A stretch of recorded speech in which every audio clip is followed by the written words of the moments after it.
Борисовой Ноне Владимировне.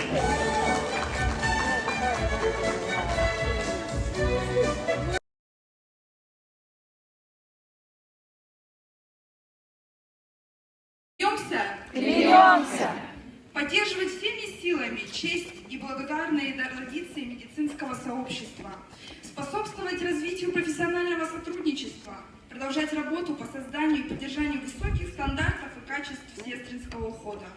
Я не позволю соображениям пола или возраста, болезни или недееспособности, вероисповеданию, этнической, расовой или национальной принадлежности, партийно-политической идеологии, сексуальной ориентации или социального положения встать между исполнениями моего долга и моими пациентами. Я не уроню достоинства своего и не унижу профессию свою. Я принимаю на себя эти обязательства торжественно, свободно и честно. Клянусь, клянусь, клянусь. Клянусь, клянусь, клянусь.